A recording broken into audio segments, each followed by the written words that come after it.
기러기가 쉬어가는 곳, 비비나간을 시적으로 그려보는 일. 완주 비비정.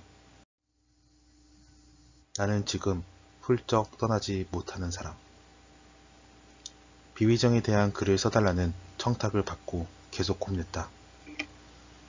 생각해보니 시라든가 문학이라든가 하는 전공 분야의 글만 써왔지 등단 이후에 유적지에 대한 글은 쓴 적이 한 번도 없었다.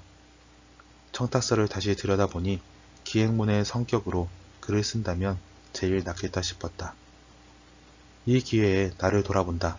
최근 6년 동안 여행이라는 것을 가본 일이 없구나. 여행이라고 부를 만한 것은 아내와 함께 다녀왔던 신혼여행이 전부였다. 나는 특별한 장소보다는 특별한 사람에게 많이 끌리는 것 같다. 좋아하는 사람이 부르면 그곳이 어디라도 간다. 반면에 지구 어딘가에 있는 장소에 매력을 느껴서 가본 일은 거의 없다. 생각해보니 정말 그렇다. 이 글을 쓰면서 나의 오래된 면모를 새롭게 바라본다. 비비정에서 좋아하는 누군가가 날 기다리고 있다면, 거기서 시 낭독회를 한다면 나는 짐을 싸들고 바로 차를 움직일 것 같다. 이런 생각을 아내에게 말했더니 뭘 그렇게 고민을 하느냐고 웃는다. 여행도 할 겸 바람이나 쐬러 갔다 오자고 아내가 말한다. 정말 그럴까? 고민하다가 책 출간과 동시에 돌입해야 하는 책 집필과 줄줄이 잡혀있는 낭독회와 강연과 촬영과 원고 마감 것들이 먼저 생각난다. 심지어 새로 쓰는 책은 깊이 상처받은 사람들의 마음속으로 들어가야 하는 일이었다. 그랬다. 나는 계획된 여행 생각으로만 가득 차서 다른 여행을 떠날 여유조차 없는 사람이었구나.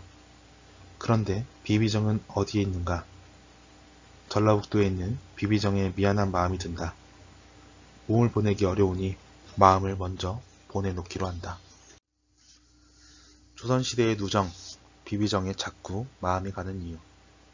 자세히 찾아보니 비비정은 전라북도 완주군 삼례읍 후정리에 있다. 이 누정은 1574년에 무인 최영길이 건립하였는데 그 후 철거되었다가 1752년에 관찰사 서명구가 고쳐지었다고 한다. 오랜 세월이 흘러 누정이 사라진 적도 있었다.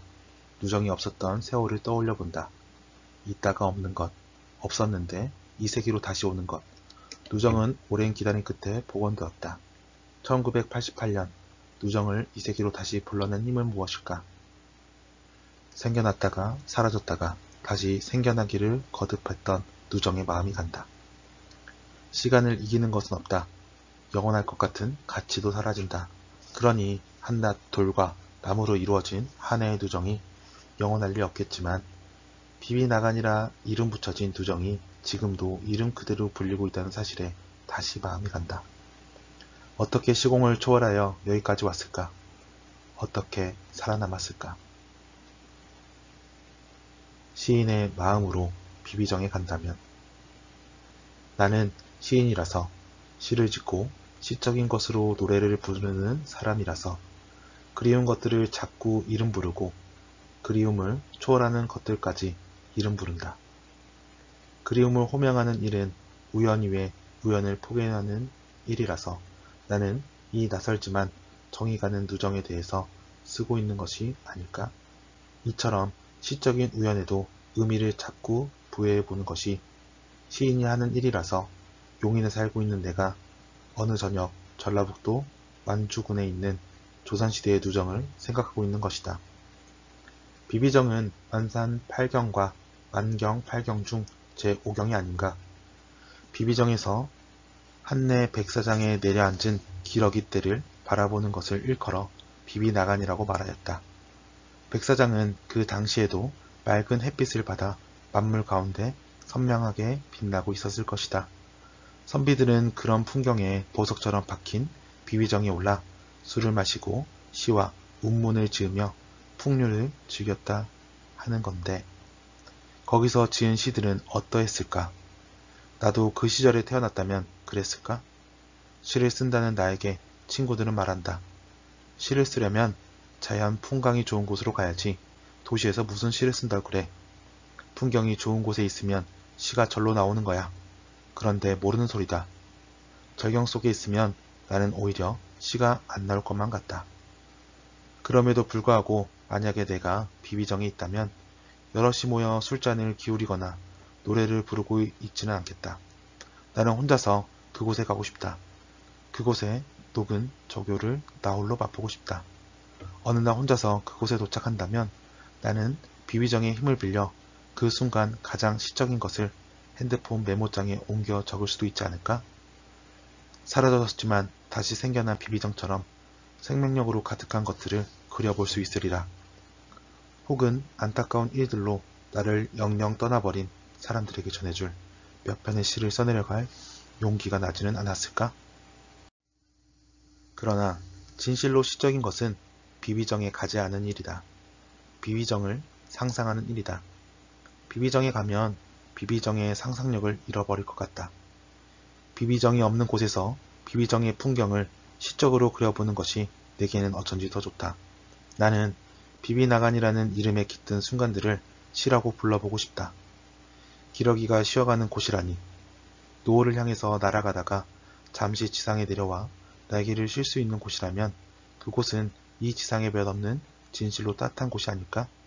이름이 예뻐서 자꾸 비비정, 비비정 반복해서 불러본다. 비비정, 이름에 깃든 시를 찾아서. 비비정의 이름이 어떻게 지어졌는지 갑자기 궁금해진다. 기문에서 조업으로 무관을 지낸 최영길의 손자 최양이 정자의 제호와 효호를 우암 송시열에게 부탁했다고 한다. 송시열이 쓴 기문인 비비정기에는 정자명의 유래가 나온다. 송시열은 무관을 지낸 최영길과 그의 아들 최한성, 손자 최양을 언급하면서 최양이 살림이 넉넉하지 못한데도 정자를 보수한 것은 효성에서 우러난 일이라 칭찬하면서 다음과 같은 내용을 덧붙였다. 비비정이라 이름한 뜻을 물으니 지명에서 연유된 것이라 하나 내가 생각하기로는 그대의 가문이 무변일진데 옛날에 장익덕은 신의와 용맹으로 알려졌고 악무묵은 춤과 효로 알려진 사람이었으니 두 사람 모두 이름이 비자였다.